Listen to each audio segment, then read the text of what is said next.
रह भी गई है, जैसे अभी मिस्टर कालू सिंह बता रहे थे पर तो इसके बेचारे का देखो बहुत भागा दौड़ी करता है यहाँ पे गाँव के लिए, और इसके दिल के अंदर ये मलाल था कि इंद्रजीत सिंह मेरे आया नहीं। हाँ, तो ये निराश हो जाया करता था, मेरे से झगड़ भी लिया करता था। तो मैंने कहा कि भाई मैं आ जाऊँगा। अब मैं आया तो मुझे नहीं पता था कि गांव के सारी मौजूदान को भी बुला लेगा। तो फिर मेरे को भी तसल्ली हुई कि इसके मार्फत आप लोगों से मेरा सीधा फिर से जुड़ा हुआ बातचीत हुई। तो आज के दिन में हाल तो इतना ही कि आज कालू सभी को चाय पिला दे हमारे को, और हम साफ सारे आए हैं। धन्यवाद आपका, जय हिंद।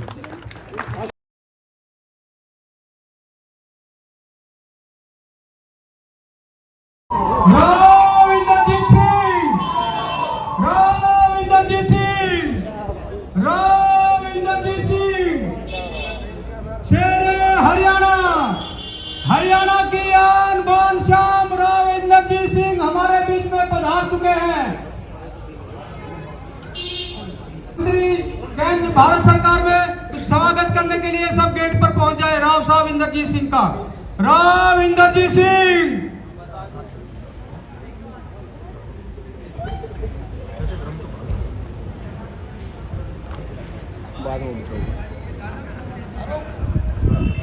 राव इंद्रजीत सिंह हमारे बीच में पधार चुके हैं। हरियाणा के भावे मुख्यमंत्री राव इंद्रजीत सिंह जी हमारे बीच में पधार चुके हैं। पधार चुके हैं, हम उनका गांव की तरफ से स्वागत करते हैं। और पटौदी की एक्स एमएलए बिमला चौधरी भी हमारे बीच में पधार चुकी है, हम उसका स्वागत करते हैं। राव साहब नमस्कार। मेयर साहब भी, हम मधु मेयर भी आजाद भी हमारे बीच में पधार चुकी है, और राव साहब स्टेज पर पधार चुके हैं। हम गांव की तरफ से दिल की गहराइयों से उनका स्वागत करते हैं। राव साहब शेरे हरियाणा, हरियाणा की आन बान शान। कालू जिंदाबाद, बड़ा लोग। राव साहब का धन्यवाद करता हूं जो राव साहब ने कालू जिंदाबाद का नारा लगाया। आज हमारे बीच में केंद्रीय राज्य मंत्री भारत सरकार गुड़गांव के सांसद राव इंद्रजीत सिंह हमारे बीच में पधार चुके हैं। हम पूरे गांव और समस्त गांव की तरफ से दिल की गहराइयों से राव साहब का स्वागत करते हैं और अभिनंदन करते हैं। आज बड़ी खुशी का दिन है जो दक्षिण हरियाणा की जान और पूरे हरियाणा की शान हमारे बीच में है, और हमारे प्रोग्राम की शान बढ़ाई। और राव इंद्रजीत सिंह किन शब्दों से धन्यवाद करें। राव साहब हमारे चारों तरफ के रास्ते हमारे गांव के चारों तरफ के रास्ते हुड्डा ने अधिकृत कर लिए थे, और रास्ते सब बंद हो गए थे। जब राव साहब से जाके रिक्वेस्ट की, राव साहब ने गांव के चारों तरफ के रास्ते खुलवाए। सबसे पहला काम तो राव साहब का ये है। और राव साहब जो 56 का मुआवजा है, राव साहब ने हमारा 56 का मुआवजा, जो हमारे गले पे एक तलवार लटकी हुई थी, हमारे 189 का मुआवजा था, और हाई कोर्ट ने घटा के 106 कर दिया था। और जमींदारों ने, सुप्रीम कोर्ट ने कहा कि इस केस में कुछ नहीं है, आप सरकार से समझौता कर ले। और राव साहब ने वो समझौता करा दिया और 10% का कट लगाया राव साहब। और उस 10% के कट से हमें इतना फायदा हुआ, जो हमें 25% या 50% जो पैसे भरे थे वो तो मिल ही गए। बाकी 11 लाख जो किसी ने एक पैसा भी नहीं भरा, वो 11 लाख प्रति एकड़ मुआवजा हमारा बढ़ गया। आपका बहुत शुक्रगुजार है। अपर राव साहब, इसमें भी एक तकलीफ है, 70% लोगों के पैसे मिल गए हैं, 30% के रह गए हैं। जिसने 2% हुड्डा वालों को दे दिए थे वो तो ले चुके हैं, और जो 30% हमारे जैसे जो गरीब रह गए उस पर कानून की तलवार लटका के चंडीगढ़ भेज दी, कानून बना दिया। वो 30% रुपए वो राव साहब हमें मिलने चाहिए। और राव साहब का किन शब्दों से हम, राव साहब ने शमशान घाट, जो कि कोविड का टाइम था, लाखों लाशें यहाँ जलती, राव साहब से हमने रिक्वेस्ट की, 99 दिन का धरना दिया, और राव साहब ने वो शमशान घाट को हटवाया। राव साहब, ये गांव के लिए सबसे बड़ी उपलब्धि है, और ये गांव शमशान घाट के नाम से जाना जाता। और हमारे गांव में बारात घर की बड़ी मुश्किल है, कम्युनिटी सेंटर है ना, सारी जमीन सरकार ने अधिकृत कर ली है।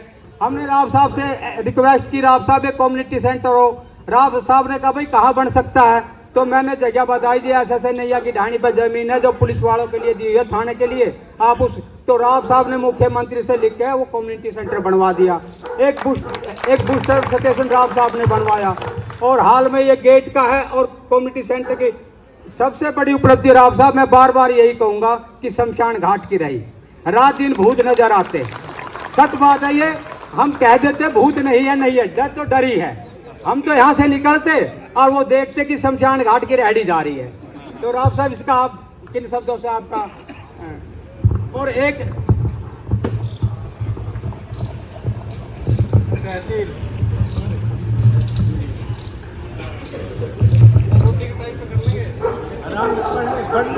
और राव साहब ने कम्युनिटी सेंटर तो और एक स्टेडियम भी हमारे यहाँ बनवाया हाल में। राव साहब वो स्टेडियम 10 साल हो गए, राव साहब ने बनवाया और हाल में ये गेट का है। और कम्युनिटी सेंटर की सबसे बड़ी उपलब्धि राव साहब, मैं बार बार यही कहूँगा कि शमशान घाट की रही। रात दिन भूत नजर आते, सच बात है ये, हम कह देते भूत नहीं है, नहीं है, डर तो डर ही है। हम तो यहाँ से निकलते और वो देखते कि शमशान घाट की रेहड़ी जा रही है। तो राव साहब इसका आप किन शब्दों से आपका, और एक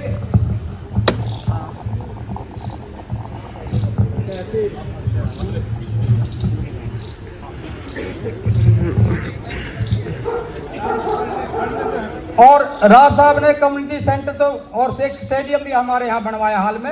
राव साहब वो स्टेडियम 10 साल हो गए, उसका वो बिल पास नहीं हुआ। उस मंदिर के अंदर 8.5 एकड़ जमीन ठाकुर द्वारा के नाम है, ठाकुर द्वारा के, ना कि सरकार के नाम या किसी जमींदार के नाम नहीं है। और वो 8.5 एकड़ सरकार ने एसडीएम के थ्रू डीएलएफ को नर्सरी के लिए दे दी।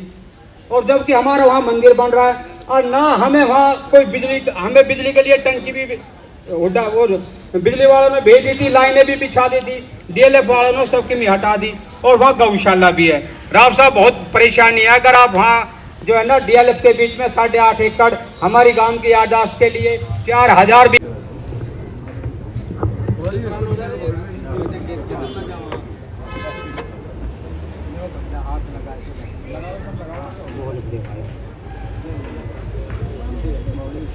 क्या सोना, आप भी आ जाओ। लालचंद आप भी बड़ा ही हो रहा, सब बड़ा बड़ा आ जाओ, जो कोई है सभी हाथ लगा लो। हाँ पूरी डिमांड रख दे आज। अच्छा अच्छा अच्छा, हाँ यहीं लेके खड़ा हो जाओ।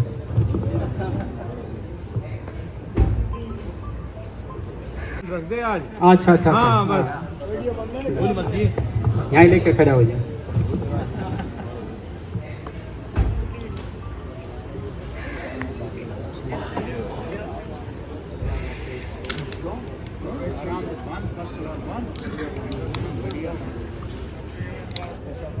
भाई महावीर आ जाओ ना, गणेश भाई आ जाओ, लंबड़दार टीकाराम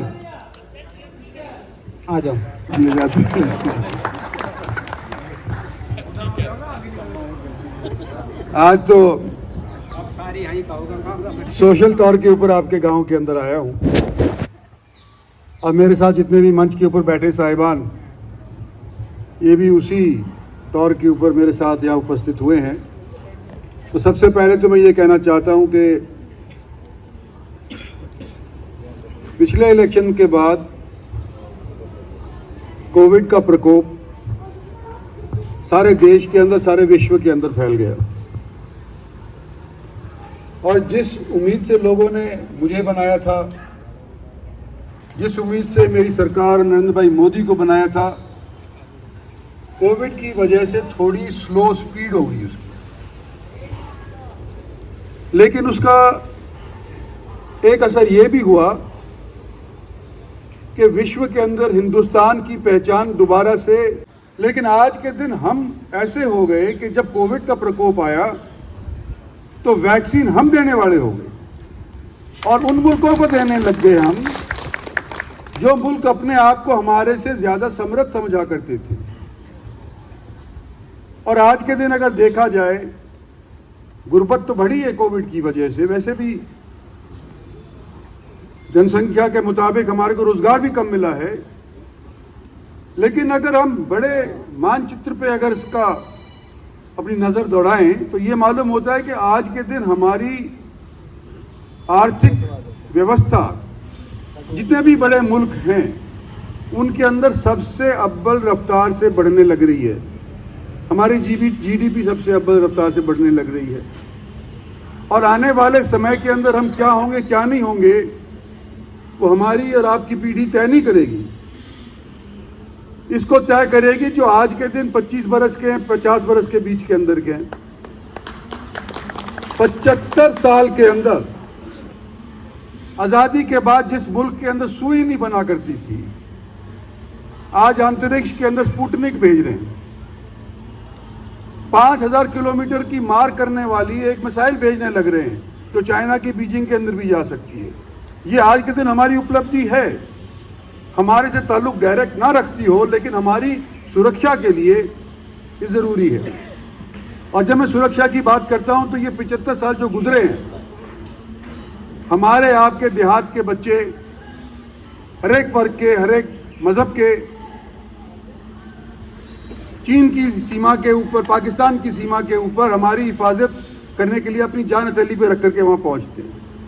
आने वाले समय के अंदर युद्ध तलवार से नहीं होगा, शायद बंदूक से भी नहीं होगा, ये मिसाइल से ही सारा कुछ तय हो जाएगा कि भाई कौन हारेगा कौन जीतेगा। तो ये लंबी चौड़ी बात मैं नहीं करना चाहता, ये तो और किसी टाइम की बात है।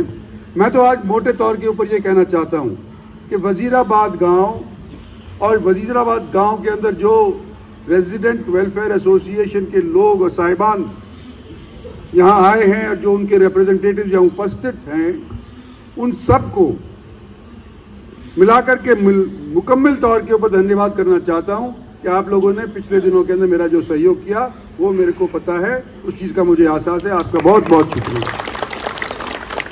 और अगर कुछ कमी पूर्ति रह भी गई है, जैसे अभी मिस्टर कालू सिंह बता रहे थे तो इसके बेचारे का देखो बहुत भागा दौड़ी करता है ये आपके गाँव के लिए, और इसके दिल के अंदर ये मलाल था कि इंद्रजीत सिंह मेरे आया नहीं। हाँ, तो ये निराश हो जाया करता था, मेरे से झगड़ भी लिया करता था। तो मैंने कहा कि भाई मैं आ जाऊंगा। अब मैं आया तो मुझे नहीं पता था कि गांव के सारी मौजूदान को भी बुला लेगा। तो फिर मेरे को भी तसल्ली हुई कि इसके मार्फत आप लोगों से मेरा सीधा फिर से जुड़ा हुआ बातचीत हुई। तो आज के दिन मैं सिर्फ इतना ही कहना चाहता हूँ कि जो मेरे से हो सका था सो मैंने किया, जो बकाया रह गया था उसको करने के लिए मैं प्रयासरत रहूँगा। और आने वाले समय के अंदर मैं ये उम्मीद करता हूँ कि जिस तरह से आप लोगों का साथ मेरे साथ रहा था वो आने वाले समय के अंदर मेरे साथ भी इसी तौर के ऊपर रहेगा। जिक्र आया स्टेडियम का, जिक्र आया हॉल जो बनाया है आपका वो उसका पार्किंग का जिक्र आया, और कौन सा था हाँ डीएलएफ के बीच में जो मंदिर गई है। मेरे ख्याल से जो डीएलएफ गोल्फ कोर्स है तुम्हारा, उसके बीच के अंदर भी तो कोई तुम्हारी जमीन बच रही है, उसी जमीन की बात है क्या? हाँ, तो वो उसके अंदर अभी जो हमारे मंत्री हैं बबली, उनसे बातचीत करी थी तो कुछ जो इन्होंने प्रपोजल भेजा था वो आधा अधूरा सा नज़र आया था मेरे को, और उन्होंने भी उसको अभी मौजूदा दौर के ऊपर रिजेक्ट कर दिया। तो इस चीज़ के लिए जो हो चुका है, आगे चल चुका है, इसका तो मैं मुझे नहीं पता कि मैं कैसे हो गया, पीछे से चला गया था मेरे से, मेरे को इसकी ज्ञान भी नहीं था। लेकिन हम डीएलएफ वालों से ज़रूर बात करेंगे इस विषय के अंदर, और गांव वालों के प्रतिनिधियों के साथ ही बैठ करके अगर कोई सुलझेड़ा हो सकता है तो इसको सुलझेड़ा करवाने का शुक्रिया का कोशिश करेंगे। आज यहाँ हमारे पड़ोस के ज़िले के भी लोग आए हुए हैं, और ज़िले रेल का जिक्र गोयल साहब ने कर दिया। मैं तो सोचा था कि इसका जिक्र ना होता तो अच्छा था। क्यों? क्योंकि मैंने ऐलान किया था आज से 10 वर्ष पहले या 15 वर्ष पहले कि हम मेवात के अंदर एक रेल लाइन खींचेंगे। लेकिन 2009 की बात की जाए, वो अभी मुकम्मल नहीं हुई है। तो जब ये आपने जिक्र किया तो इसके बारे में मेरे को 2 मिनट बोलना पड़ेगा कि गुड़गांव का तो कहते सुधार कर लिया, हमारे मेवात की रेल लाइन कहाँ गई, ये लोग पूछेंगे मेरे से। तो मैं ये बताना चाहता हूँ कि पिछले दिनों के अंदर तय हो गया था कि रेल लाइन कहाँ से कहाँ जाएगी, उधर पलवल की तरफ जाएगी, इधर अलवर की तरफ जाएगी, गुड़गांव से और नूह होती हुई निकलेगी। लेकिन उसके ऊपर पैसा नहीं तजवीज़ हुआ, पैसा नहीं खर्च होने, बजट था हर साल कम होता जाता था। तो स्कीमें तो लंबी चौड़ी बना दी, टल गया मामला। और आप जानते हैं कि पिछले दिनों के अंदर रेल का बजट अलग होता था और दूसरा वाला बजट अलग होता था। अब इन्होंने ज्वाइन कर दिया, दोनों को ज्वाइन करके और इन्होंने एक नया बजट पेश कर दिया, जिसके अंदर पहली बार ये उम्मीद लगी है कि हमने जो तजवीज़ की थी या हमने सिफारिश करी थी, जहाँ जहाँ बैकवर्ड डिस्ट्रिक्ट्स के अंदर लाइन बिछाने की जो हमने मुहिम छेड़ी थी, शायद आने वाले समय के अंदर मेवात के अंदर भी ये अपना पूरा वादा पूरा करवा पाऊँ। तो ये मोटी मोटी बातें आप लोगों से मैंने करनी थी। गुड़गांव आप जानते हो, कल मेरे साथ बैठे थे इनकम टैक्स कमिश्नर गुड़गांव के, तो मैं तो कहता ही था कि भाई हरियाणा के कोष में जितना भी पैसा जाता है उसका 65 से 70%, पहले तो 75 कहा करता था, लेकिन और जगह भी थोड़ी सी इंडस्ट्रियलाइजेशन हो गई है तो हमारा थोड़ा 5% घट गया है। तो ये तो मैं कहता ही था और वास्तविकता भी थी। आज के दिन पुष्टि इस बात से मेरी हुई है, मेरी बात की, कि कल जब मैं कमिश्नर इनकम टैक्स के साथ बैठा हुआ था तो वो रहा था गुड़गांव से जो इनकम टैक्स भरा जाता है 48,000 करोड़ भरा जाता है अकेले गुड़गांव से। सारे हरियाणा का 65,000 करोड़ और गुड़गांव का 48,000 करोड़। और आने वाले समय कहते हैं कि ये बड़ी बड़ी कंपनी हमारे यहाँ के बस गई हैं, मारुति जैसी होगी, होंडा जैसी होगी, अटरम पटरम। 75,000 करोड़ इस साल जो मौजूदा चालू होगा 1 अप्रैल से, इसमें शायद हो जाएगा। हमारा तो सिर्फ चिंता ये है कि गुड़गांव को लोगों ने ला करके बसा करके बहुत समृद्ध बना दिया, नोएडा से बेहतर बना दिया, वहाँ से कीमत ज़मीन की भी हो गई, पर जिन लोगों की ज़मीनें गई हैं वो बेचारे हाय हाय कर रहे हैं अभी तक, जिनकी ज़मीनों के मुआवजे तक नहीं मिले। मतलब सुप्रीम कोर्ट तक जाकर के जो लोग मतलब वापस आ गए उनको मुआवजा अभी तक नहीं मिला। कहते हैं कि जी सुप्रीम कोर्ट ने ये कहा है आपको मिलेगा ही मिलेगा, और जिसको पहले कहा है उसको पहले मिलेगा, जिसको बाद में कहा है उसको बाद में मिलेगा।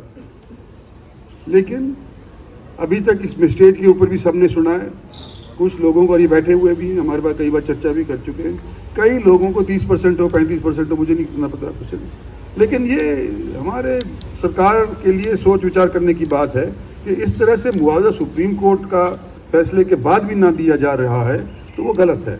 और उस जगह के ऊपर आप वहाँ मुआवजा नहीं दे रहे हैं उनको, जिस जगह को इन्होंने गुड़गांव को सबसे ज़्यादा समृद्ध और हरियाणा की व्यवस्था, आर्थिक व्यवस्था चलाने के लिए जिस शहर ने अपनी ज़मीन दी है, जिस गांव ने अपनी ज़मीन दी है, जिस बंदे ने अपनी ज़मीन दी है, उसको मुआवजा ना मिले, ये तो बहुत गलत बात है। तो ये मेरी को चिंता है इस बात की, प्रयासरत हूँ, आगे भी रहूँगा, कोशिश करूँगा। फिलहाल तो इतना ही कि आज कालू सभी को चाय पिला दे हमारे को, और हम साफ सारे आए हैं। धन्यवाद आपका, जय हिंद। सुरेंद्र सिंह जी एक मिनट।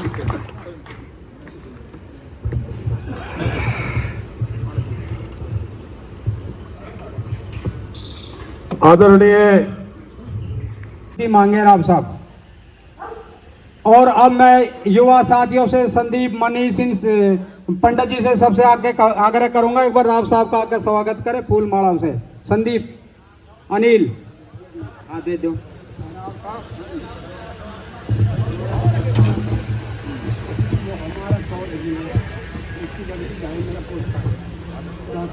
कहाँ है भाई? बेंगलोर लगा है।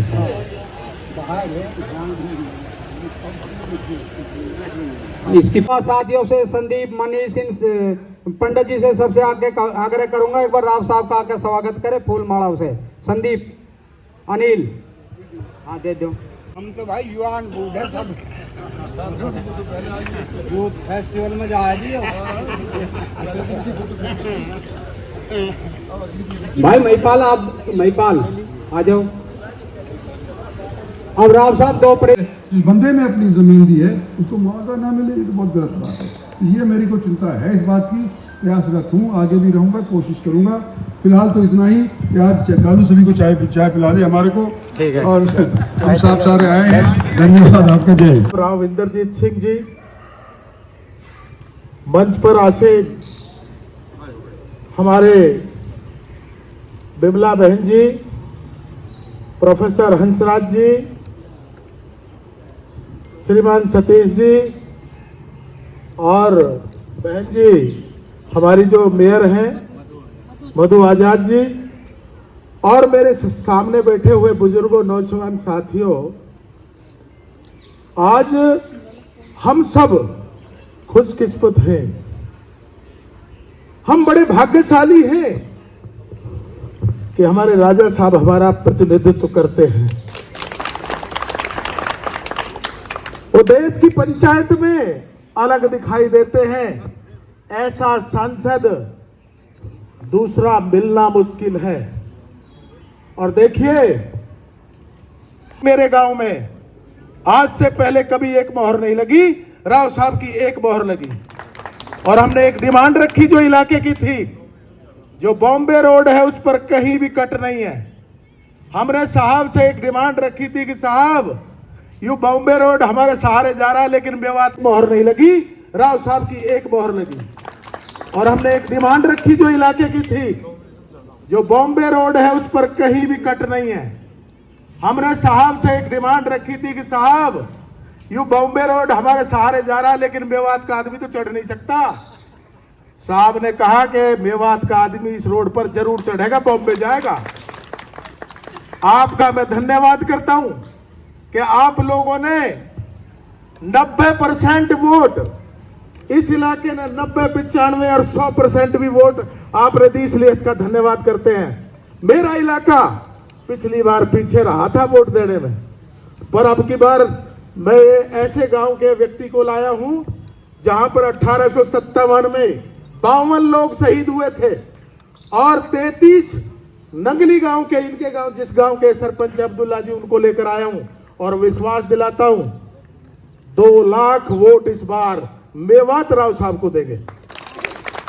हम आपसे आगे बढ़ने की कोशिश करेंगे, आपसे भी आगे बढ़ने की कोशिश करेंगे, ये विश्वास मैं इस मंच के द्वारा दिलाना चाहता हूं।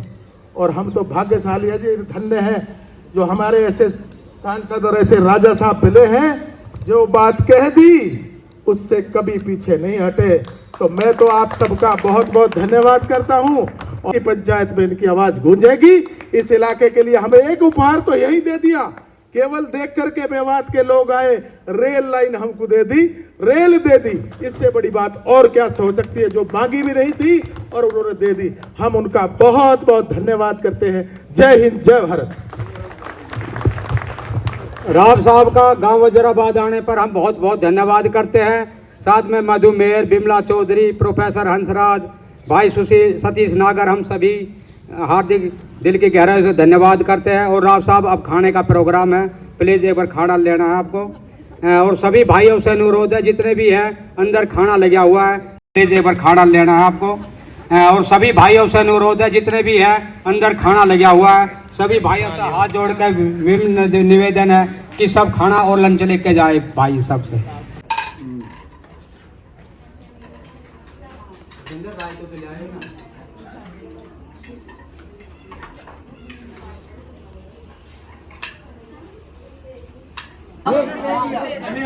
दे दिया, ये हम हमारी माँ की तरफ से सुकून है।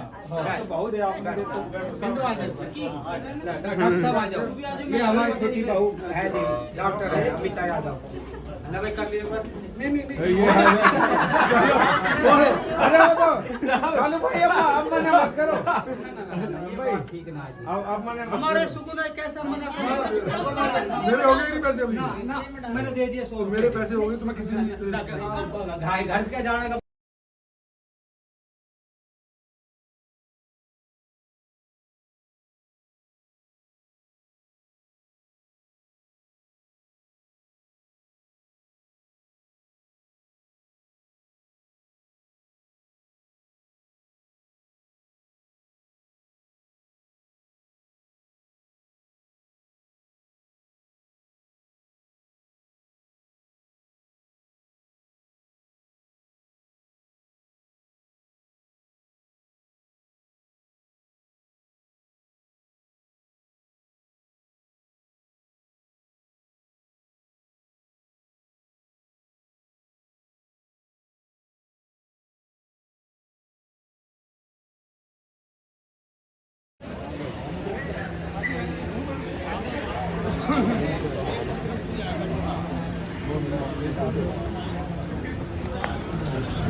अब्दुल्ला जी, अब्दुल्ला